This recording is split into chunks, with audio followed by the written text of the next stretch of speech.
grew up in a very different era. There was a time where smoking on airplanes was considered completely normal.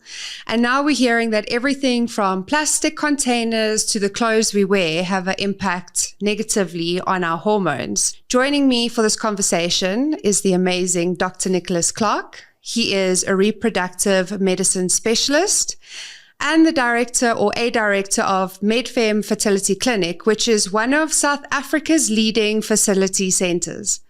Dr. Clark, thank you so much for joining. Thank you for having me and for being so generous with your introduction. I think it's accurate. It's well deserved. I'll take it. Before we get into endocrine disruptors, could you explain a little bit about what the endocrine system is, how it works, and what it's responsible for? Yeah, so it's a very good question. So the endocrine system revolves really around what we know of as hormones. So I think everybody's heard of a hormone. And these are chemicals that have a wide variety of functions. And one of the main aspects of the system is that these chemicals are often produced in a particular organ, then they are secreted into the various systems of the body, and then they have an action which is often far away from where they're produced. Some of them have quite localized reactions. Some of them have quite almost universal actions. And there are 50-odd hormones that are kind of described, although there are what are called hormone-like substances, and that may run into the hundreds. But everyone will have heard of some very common hormones. There'll be the reproductive hormones, things like estrogens and androgens. People will have heard of insulin, a hormone that regulates sugar. They will have heard about thyroid hormone, which regulates a lot of metabolic functions. They will have heard about some of the other hormones that are related to brain function, gut function, pretty much everything in the body. And these hormones they're derived from quite specific groups. There are sort of 4 major groups, but there are commonalities between different groups of hormones. And obviously, depending on what they do, any impact on that normal function may be significant, or it may not be significant. But they are a major part of what makes us function the way we do, and therefore it's an important topic. So essentially, we're talking about a system that regulates mood, fertility, metabolism. Everything, your sleep, stress, how the body functions hormonally. Body function. So it's chemical functions at a cellular level. Yes. And they may be acting, it could be even it has an impact on generations to come. So it has an epigenetic impact on what may not happen at this point in time, but might affect, for example, and we may come to that, a baby and that baby's offspring and going down the line. So yes, pretty much every system in the body is in some way involved in a hormonal in the endocrine system, essentially. Absolutely, yeah. So let's build on that. What are endocrine disruptors? So I think before we talk about endocrine disruptors, we need to talk about what are called endocrine active substances or endocrine active compounds, sometimes either or. And these are chemicals that have some sort of hormonal activity. And, that might not be their sole activity, but it may be. So an endocrine active substance may not necessarily have a negative impact depending on the situation that it's exposed. I mean, an example would be there are natural endocrine active substances.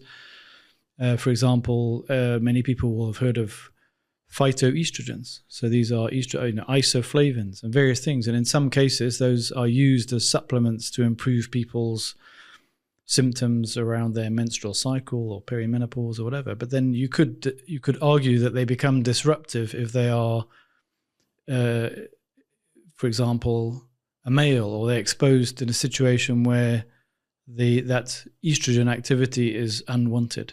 So I think disruptor means that the impact is disruptive.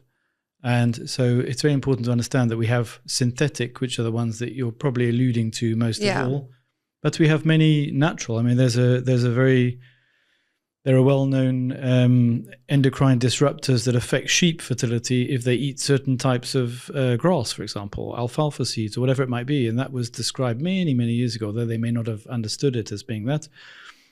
So we've got to just be careful that we are talking about some naturally occurring substances. And then there are these chemicals that everyone would more commonly associate as being endocrine disruptors, which are synthetic chemicals. And a lot of that revolves around plastics or chemicals that are involved in the plastics industry, chemicals that are involved in either the actual plastics themselves, but people will have heard of things like, bisphosphonate, BPA, PTFE, things that are, Teflon that's used for cookware. There's a whole bunch of them out there. Phthalates is the other one. But there are many, many of these chemicals, and they often are in everyday things that we use. So it could be in plastics, can be in, you mentioned clothing. Clothing's probably not had as much exposure as it should have had, but many synthetic clothes. And the classic one are these synthetic clothes. Often, gym wear is often one of these, sort of spandex, nylon, whatever it might be that people wear. These contain some of these chemicals, and they are often used for softening or for making things, more malleable or whatever it might be. There are lots of, the other very big group are pesticides. We know that there are very specific groups of chemicals that are used in pretty much everything that we eat that is grown. Basically, they are disruptors because they don't have any, these particular chemicals or groups of chemicals or derivatives don't really have any beneficial effect through their hormone activity. And a lot of them are, and it's not primarily that, but a lot of the area is really based around their estrogen activity. So the impact on the estrogen system, which is obviously a very specific, hormone area, but it has a major impact on reproduction, which you've mentioned. But for example, breast cancer risk, or endometriosis, which is an inflammatory condition seen in reproductive age females. A whole bunch of conditions that are potentially affected by unwanted estrogen effects, and that a disruptor might affect in a way that is, so hormones, when they effectively work through receptors in most cases, and those receptors can either be stimulated or they can be suppressed, or they can be stimulated and suppressed. There are different activities. So disruption can be blocking, it can be stimulating, it can be through a variety of mechanisms, and individual chemicals can have different effects at different sites or have multiple disruptive properties. A lot of the interest has sort of focused around estrogen, but this is not what it's the only focus. The only factor, correct? Yeah. Essentially, endocrine disruptors are there to interfere with the signals back and forth in hormones. Is that correct? In the endocrine system? So they in simpler terms. Yes, in simpler terms, that's right.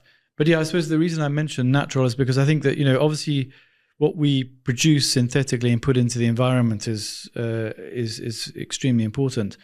But that's not to say that there are not, like many things, there are naturally occurring substances which can have this effect. So I mentioned that just because many people, so some endocrine active substances are seen as positive in one scenario but negative in another. Fair enough. And that's the point. Okay? So it just interferes with it. Yeah, so it's very important. So let's talk more about the chemical disruptors.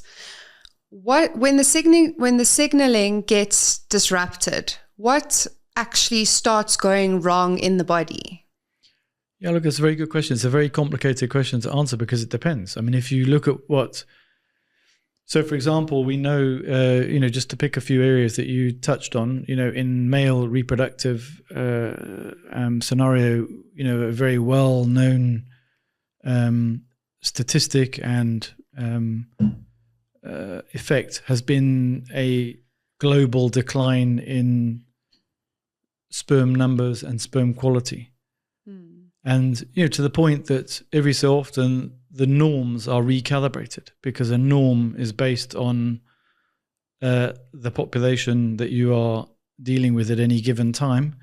And, so the what would be considered a normal sperm count 50 years ago is not anymore. Not anymore. It's a lot dropped. So we know that the impact of, and a large amount of that has been attributed to environmental exposure, largely to what would be described as endocrine disruptors, and primarily through their impact on the estrogen receptor. And is this starting at a young age? Yeah. So we'll come to the fact that in utero exposure is probably one of the most impactful times. But the bottom line is, there are measurable impacts through functions, so quality, numbers, motility, all of this type of thing. And obviously that has a knock-on effect to reduce fertility, increase infertility rates, and all the rest of it.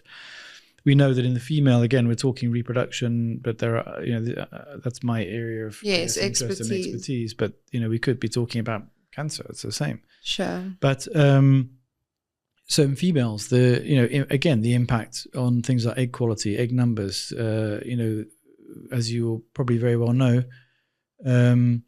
females are born with a finite number of egg follicles, and some of those follicles, or a number of them, make it through to the sort of ovulatory side of things. And that those measures and the egg quality and all the rest of it has been attributed also to, or drop-offs in egg quality has been linked.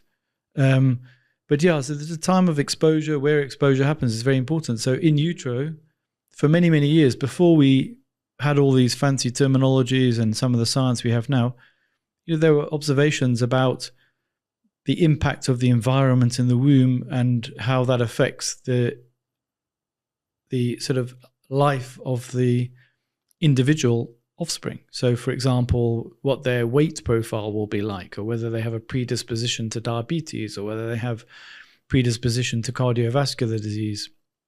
These things were described before we understood the mechanisms, and many people may have heard of something called the Barlow hypothesis, where this was mentioned many, many years ago.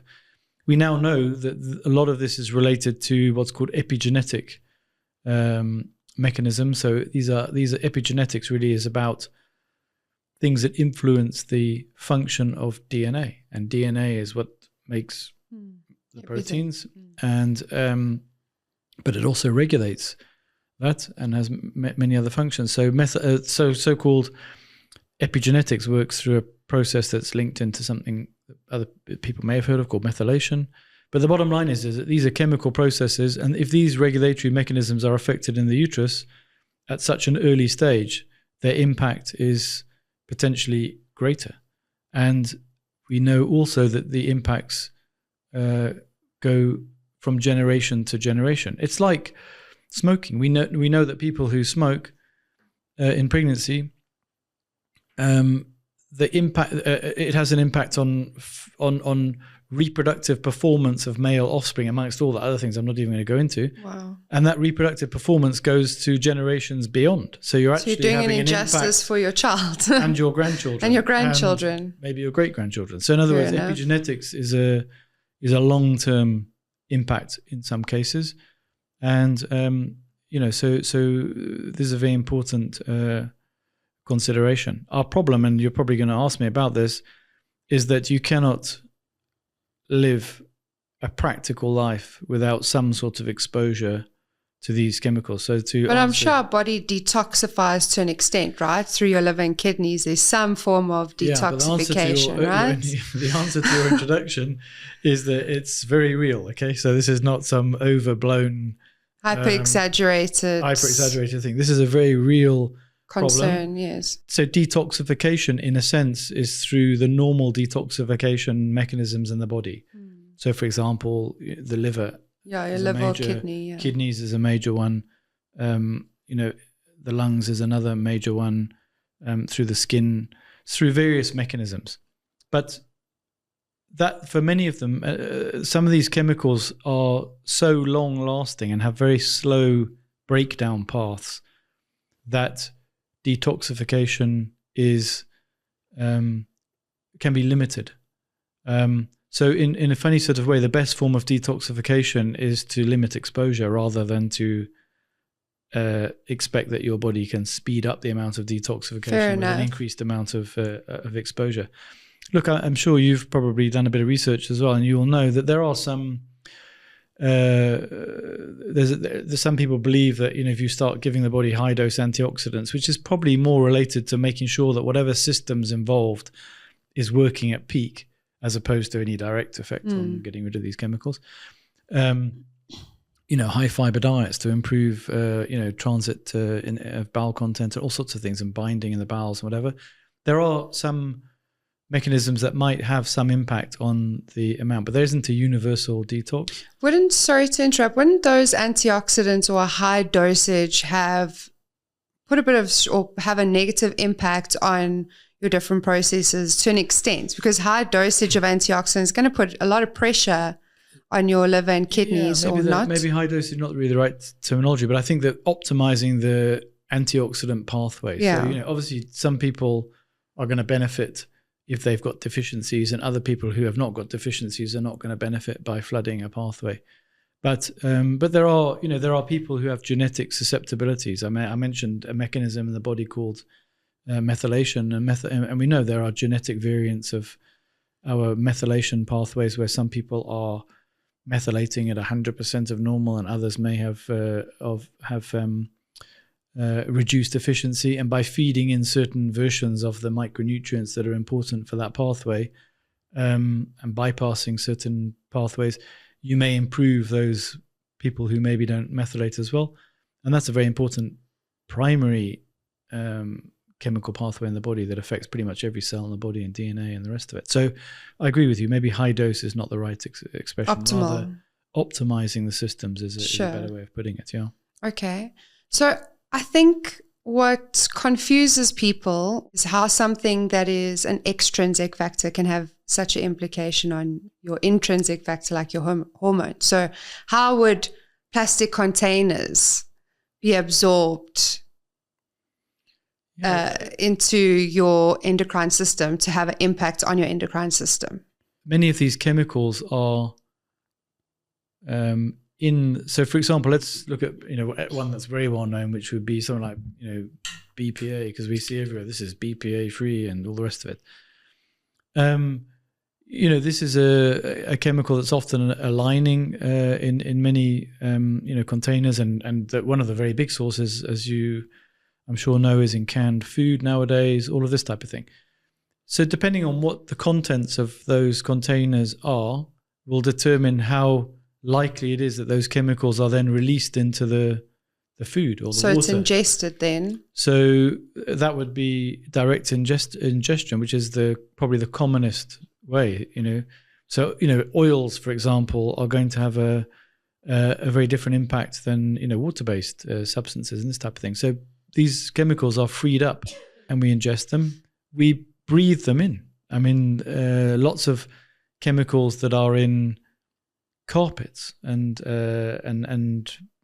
household furniture and chemicals which get into the air are either inhaled or they get mixed up with dust particles or whatever it might be, and we then take those in.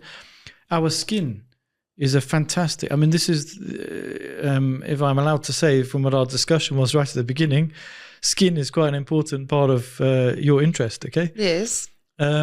And it would not be an interest if the skin was not very good at absorbing things, and those things. Yes, absolutely. Then they become systemic. That's also based on molecular size and different nanotechnologies. I'm talking about skincare products. If you're putting a product, if I'm putting this T-shirt on, for example, how would that? So now you go to the gym and you get all sweaty, and now you start really, producing sweat and oils and all that other stuff. Your sweat glands are opening up a little bit. All those chemicals that your skin is producing is going to impact on either releasing or not. Okay.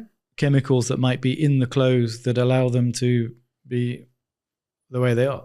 So, the skin is a fantastic. What are typical materials that people would be aware of in their day-to-day use? You spoke about plastic. We spoke about cans. If we're talking about clothing, what type of fabrics would you say are common in higher So primarily synthetic plastics. Okay. Sorry, synthetic fabrics that involve plastic-like It's substances. like your polyesters. So your polyesters, your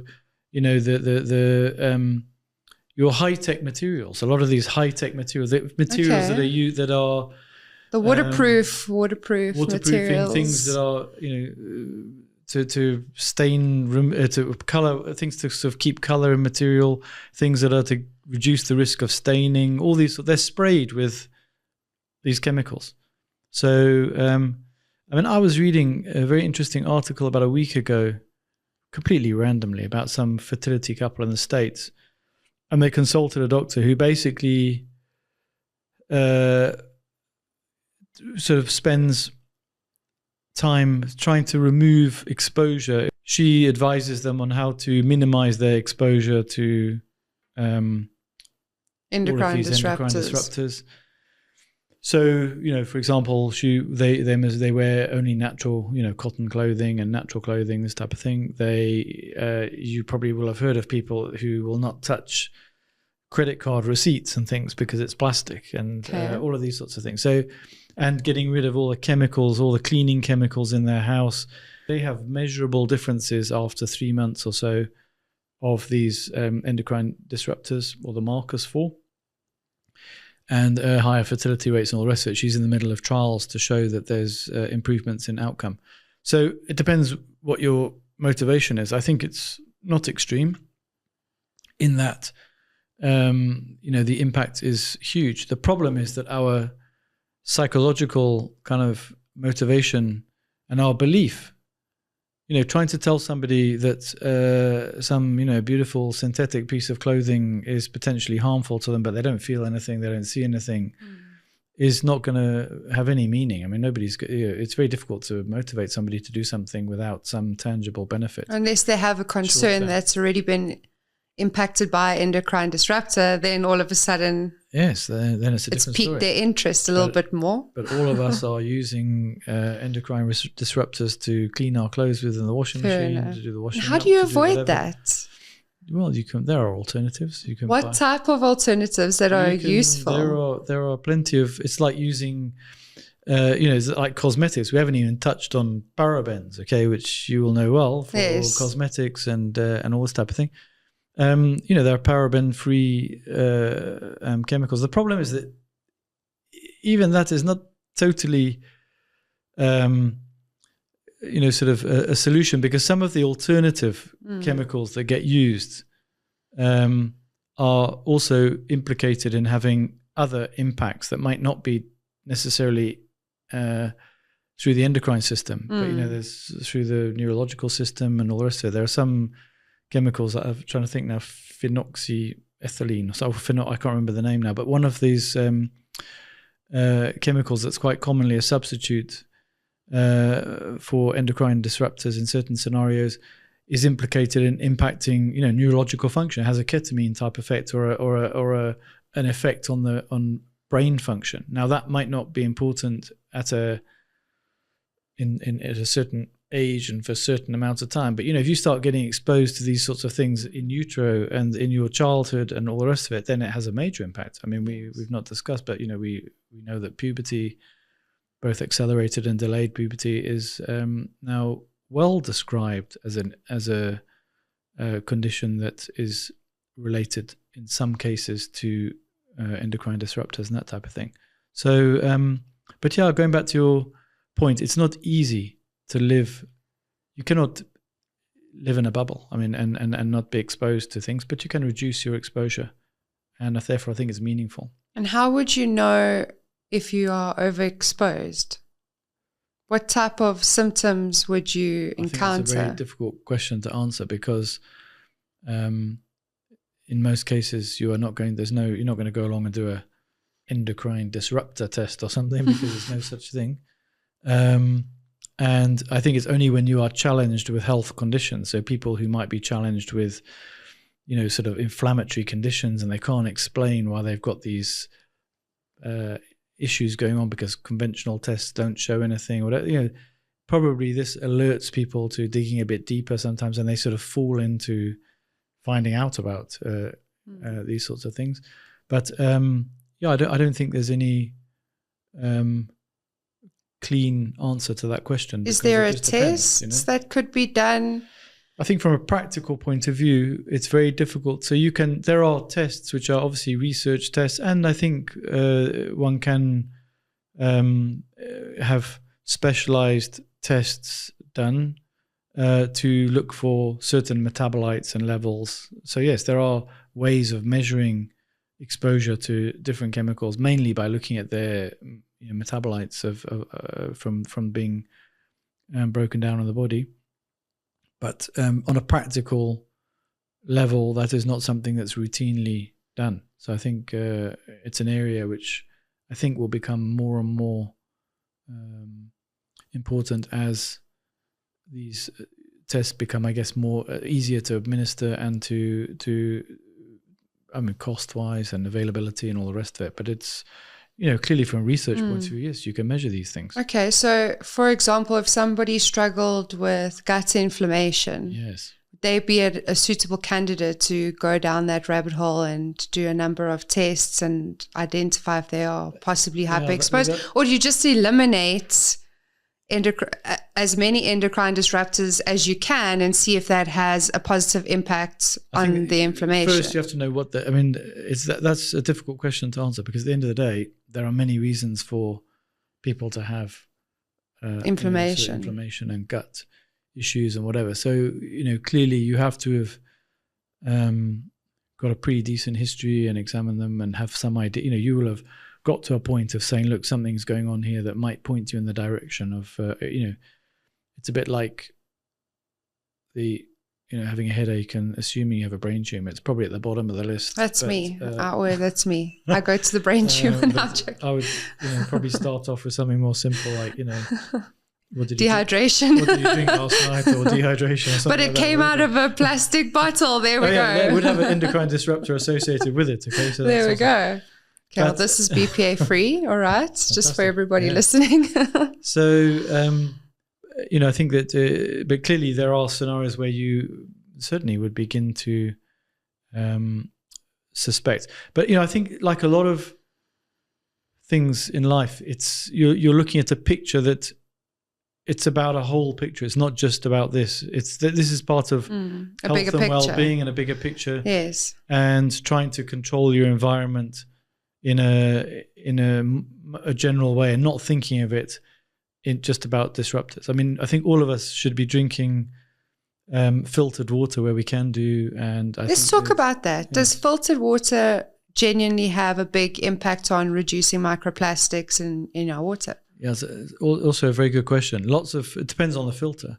So okay. There's no question that there are filters that are proven to, with studies to say that this filters out harmful chemicals, plastics and things. And there are plenty of filters that claim that, but maybe they don't. So it's very much dependent on the filters. But there are definitely filter systems that have a very positive impact on water. And remember that a lot of these chemicals are in the water because water treatments, your routine water treatments, are not able to get rid of these chemicals. So, we all know there are drugs. I mean, people who are on medicinal drugs, we are all exposed to these if we're drinking water, pesticides, all sorts of things.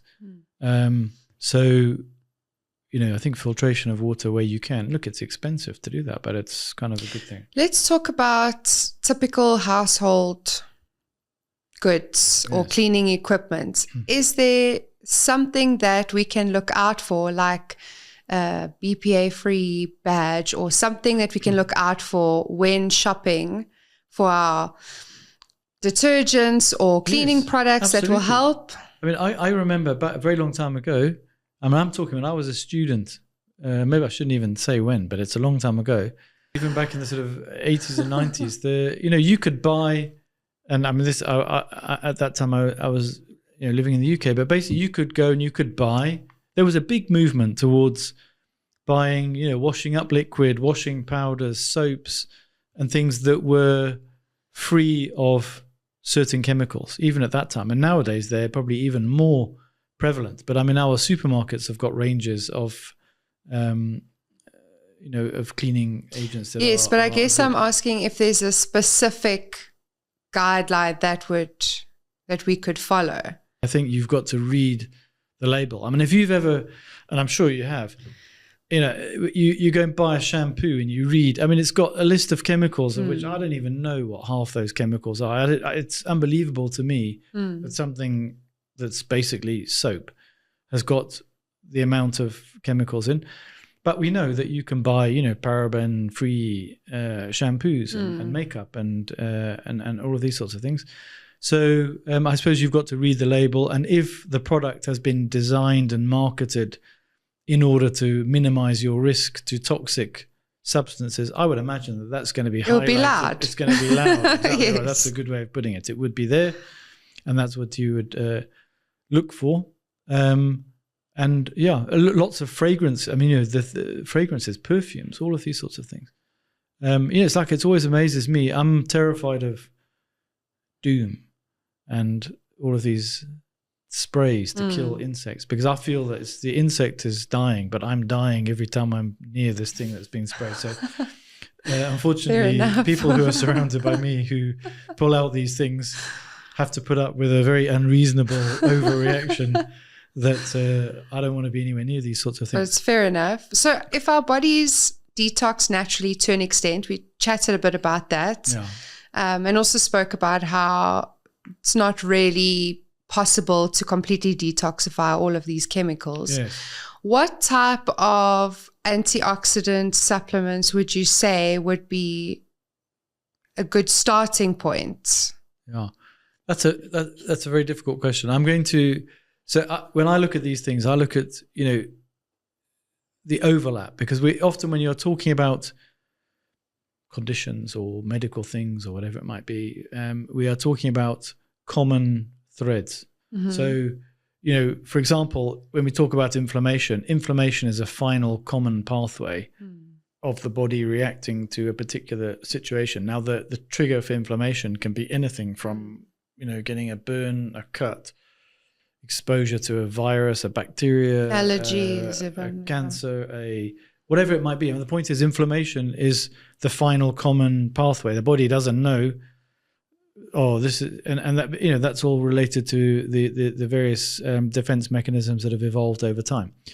So when you're talking about antioxidants and feeding general pathways, in a sense, it's part of your overall nutritional strategy. So we know that there are basic vitamins that are linked into the kind of oxidative pathways. So any decent multivitamin is going to contain a few things that would help. And then there are quite specific niche type chemicals that people take, things like coenzyme Q10 and alpha lipoic acid and N-acetylcysteine, all sorts of fancy things out there that have an antioxidant activity. I don't think there's one prescription, because again, you kind of have to look at what it is likely that somebody is deficient, because all of these things we take as supplements are supplements. So they are present in our diets. And again, are we maximizing access to them? Or maybe we don't have access to them because we know that food quality has decreased over time. Absolutely, yes. And we now have it's a whole different topic of the fact that we're eating food that, a tomato is not what a tomato was 50 years ago. Yeah.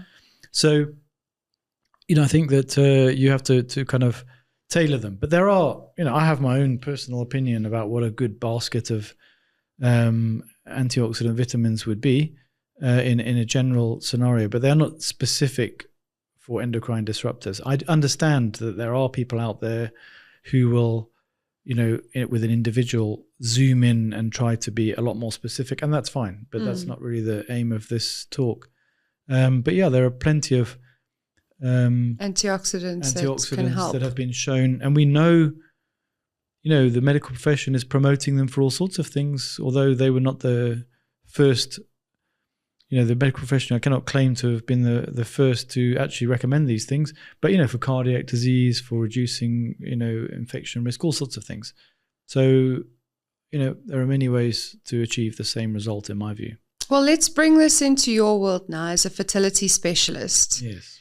You see fertility patients all day. Yes. What does the research show us about infertility and endocrine disruptors. Is there a link, or is this still rather unclear?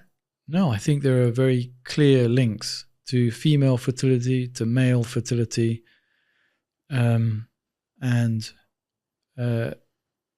we know that these again, we are not practically measuring it on a day-to-day basis, but a lot of what we discuss with patients when trying to assist them involves lifestyle management, if I can put it that way.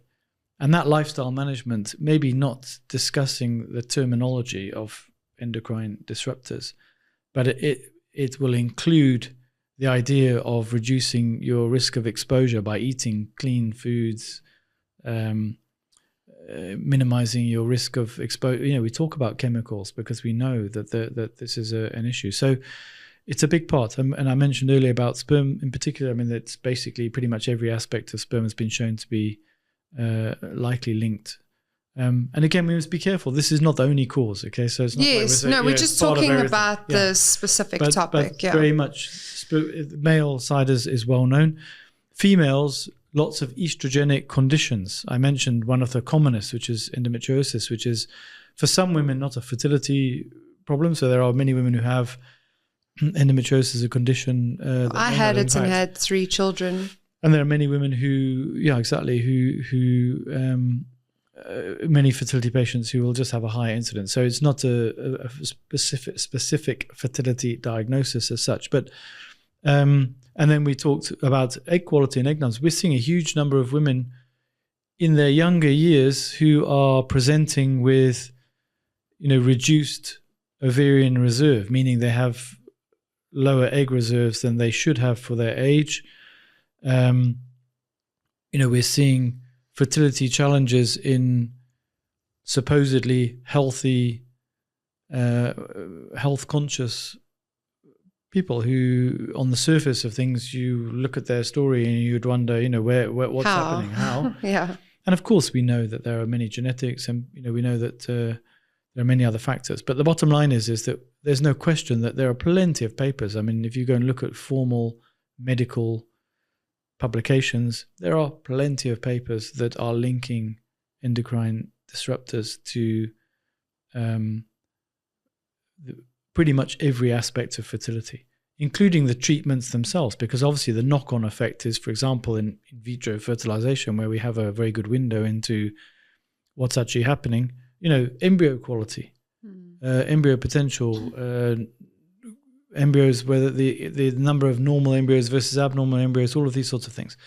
So there's no question that in the fertility world, this is a very big topic, probably not handled as being a specific discussion most of the time, but as I mentioned, probably alluded to in the advice that's given. But it's really interesting. I mean, like I say, that article I read the other day, which was a newspaper article, has stirred up a lot of interest in where this particular doctor works, in formalizing research which might affect guidelines, which might affect behavior, and all of these sorts of things. So I think it's becoming a bigger and bigger topic. If someone is preparing for IVF, are there realistic lifestyle changes or adjustments that could improve the outcome? Of course, absolutely. I mean, that's one of the major focuses of our attention before, when you see people with fertility challenges, the first thing you do is to get a very detailed idea of what their story is and what factors might be affecting their story, and then you optimize before you even consider just treating. I think one of the problems in medicine, and this works both ways, I think from the patients as much as the doctors, we're kind of focused on wanting to solve a problem relatively quickly. And the problem is that optimization is not a quick process. If you're feeding in a behavior or a nutritional supplement or a drug or something, and you're wanting to have an impact on, cell health, mitochondrial health, antioxidants, whatever, it takes a few months for that to have effect. And we know with sperm, definitely. I mean, with our male patients where we're optimizing sperm, we put them on programs for many months at a time. If someone has had long-term exposure to these endocrine disruptors and it's had an impact on the endocrine system, is this something that is reversible, or are there some elements that are permanently impacted? There are chemicals, and people will have heard of terms like, forever chemicals and all of this type of thing, which are, which would impact the answer to that question, because you might be able to do everything, but there are things we can't get rid of, or at least we can't get rid of them quickly enough, and therefore we can't reverse the effects that they've had because we don't have enough time or something. So theoretically, there must be situations where we will have less impact depending on what the exposures are and what the chemicals in the body are. So while endocrine disruptors obviously have an impact on fertility, fertility is there's a much bigger, it's one piece of a much bigger picture. Fertility is the ticking clock as well. So effectively, if you are dealing with somebody at a particular age, the length of time it might take you to improve something from a practical point of view might then impact on their chances of being successful for other reasons, because now they're older or whatever it might be. So in other words, there's a lot of areas to juggle at the same time that are going to influence what specific advice is going to be, particularly when it comes to this type of thing. I mean, if you are sitting at the age of, this is just being extreme, but if you're sitting at the age of 40 and you decide, okay, I'm going to go on a big drive to get rid of endocrine disruptors, it's going to take you, 6 months or something, by which time you've now eaten into your time where there might be a difference in the success rates of whatever treatment you might be needing, versus somebody who's 30 where, whether they're 30 or 32, it makes no difference type of thing. So it's important to be mindful of your environmental impact from a young age. Yes. So for parents out there, what can we do to give our children the best environment to protect them from a young age so that they have a fighting chance? Yeah, that's an interesting question, because at the end of the day, I think the fact that if we are aware of the topic that we're discussing, then we can have some impact on the type of exposures through everything. The furniture we buy, the toys we buy, the clothes we buy, the food we eat and whatever. In hindsight, it's always an interesting perspective, isn't it? Yeah. And then we also have to look at the practical side of being able to sort of not to induce some sort of guilt in people who don't have the means or the, because that's the biggest thing. Now you go, oh, well, I see you weren't a very good parent because you bought plastic toys for your kids. Yeah. And then you've also got to add the perspective that there are a lot of people walking around who were exposed to many things that we didn't know about many years ago. So we know that, putting everything into perspective, a lot of things we can't control, our genetic susceptibility, our genes, are going to impact whether we, how serious something is. And we won't always know that up front. But I think there's no question that the bigger the knowledge, the bigger the publicity, the more we sort of fight back a little bit against the kind of corporate world that imposes. I mean, look at the amount of, and this is going to sound a little bit controversial, but look at the amount of access to things, to objects where people now, you go online, you buy. You can buy a peptide.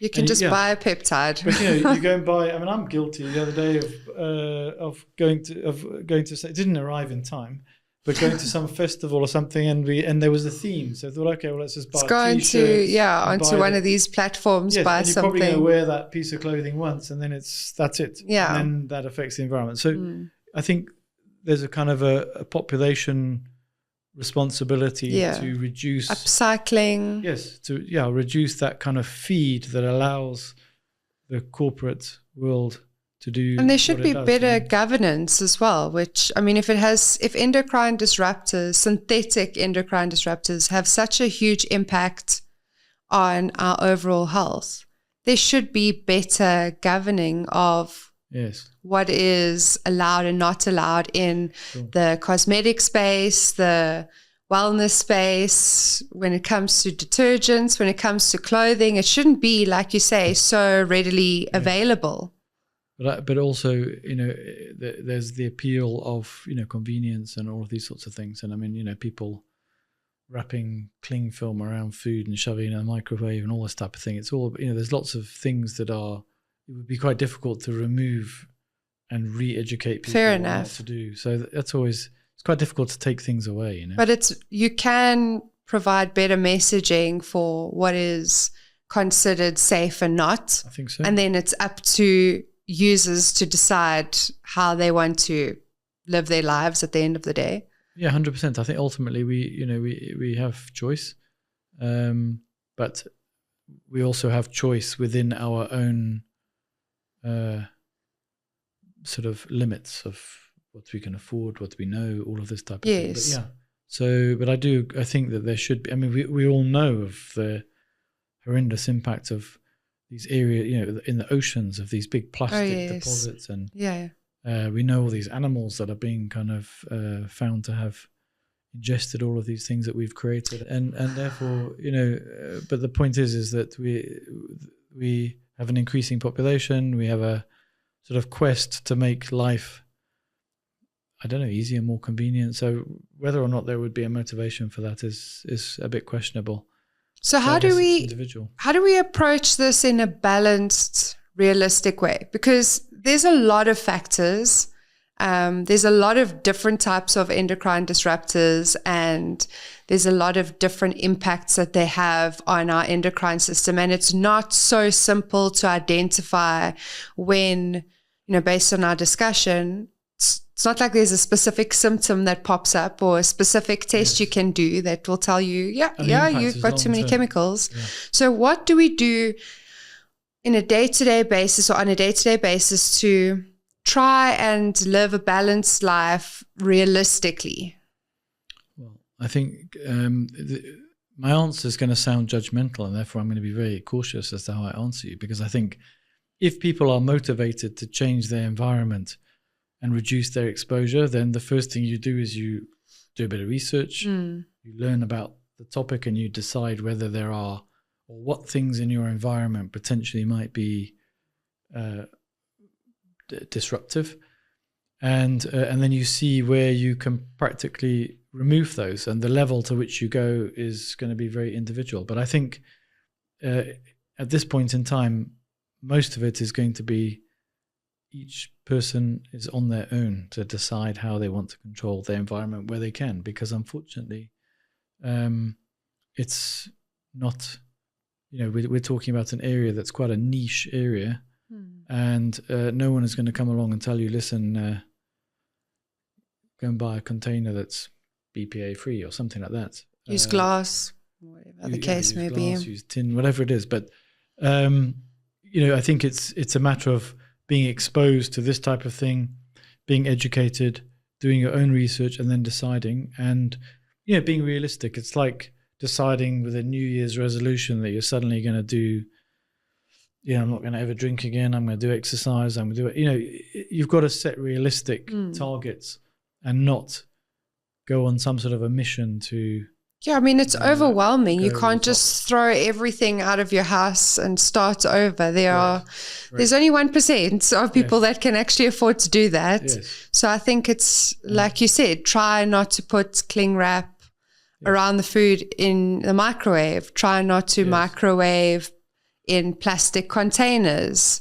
Try not to use plastic bottles. And I'm saying try not to, because if it's within your means and you are able to make better choices in that regard, then rather do that. Try and wear cotton versus polyester. So these are some ideas that would reduce exposure, you'd say. And I would agree. But I also think that maybe a small amount of change is going to give you an initial significant improvement in your environment, probably, and the more you change, the less return you get for the changes you make further along the line, if that makes sense. Sure. So effectively, every little bit counts, but one can't completely eliminate it, and you can't make main things. You cannot make other people.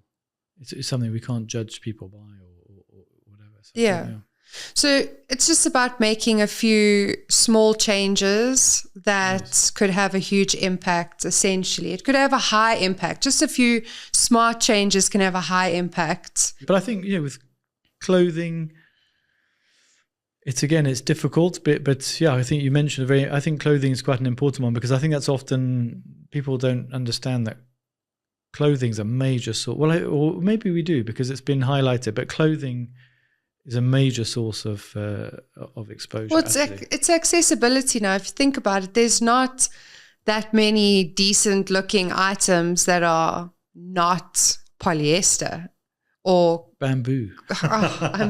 Goodness me. I don't know. I'm not an expert. To each their own on how people choose to dress, but it's 100%. Not easy. You've got access to it, and I don't want to name specific places because the last thing I want is drama. But we all know there are certain online platforms that have clothing for cheap.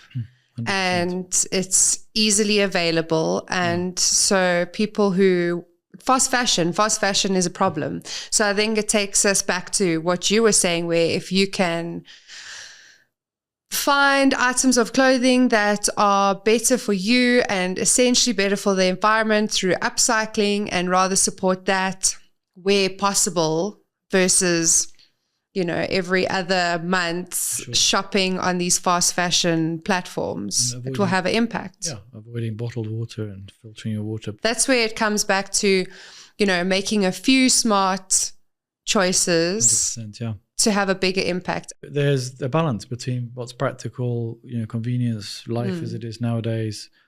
But the important point, and I think the whole point of what we are discussing, is to elevate awareness, allow people to investigate a little bit further, and then make choices where they're able to. Yes. And, you do every little bit you can. I think that's the best we can do, because unfortunately we're not on an individual level. We can't control what's manufactured and it's there, so I think that's the best you can do, really. You just could do your bit. And when you grocery shopping, try and avoid buying foods in a box or a plastic bag or a tin. Things that are pre-wrapped and whatever. Yeah, try and stick with it natural. If you are able to, go to a fruit and veg to get your fruit and veg. Correct. Go to a butcher to get your meat. All thing, yes.